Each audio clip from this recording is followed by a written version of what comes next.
традиционная сегодня.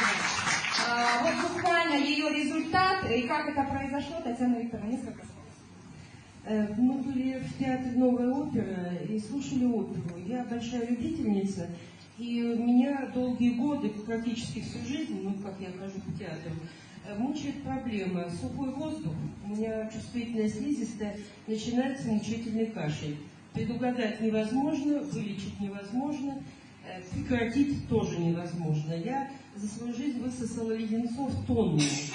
Лечилась и так, и сяк, и по-разному, но приступ снять невозможно. Это значит, или уходишь из зала, или пытаешься сдержаться. Красная, бордовая, слезы в 3 ручья – это мучительно, если кто это знает. Вот. И вот первые 1 акт сижу, все нормально. Во 2-м акте, ближе к концу, внезапно начинается кашель. При том, что и 1-й акт у меня леденец от кашля во рту, и 2-й акт он тоже во рту, ну, приступ начался. Я пытаюсь держаться, слезы, я бордовая, просто умираю. Тут мне соседка говорит: возьмите леденец и положите под язык. Ну, мне часто предлагают соседи, ну, потому что слушать это ж невыносимо, когда музыка звучит, а кто-то там кашляет. Я обычно не спорю и беру, но не всегда понимаю, потому что у меня во рту обычно есть что-то. Но тут я взяла этот леденец, положила под язык, и вдруг мой приступ внезапно прекратился.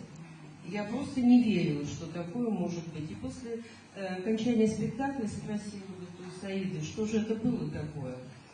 Ну, она мне рассказала, что вот есть такие леденцы. Я 1-й раз и мало что знаю об этой продукции, но вот этот эффект у меня, конечно, просто поразил. А что далее, я даже не знаю. Я дала ей Гроу попробовать.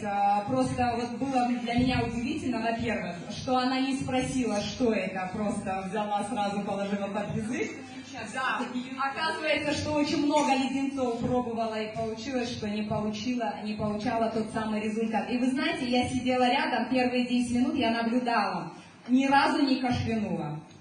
А потом я про нее забыла и начала снова смотреть очень внимательно оперу.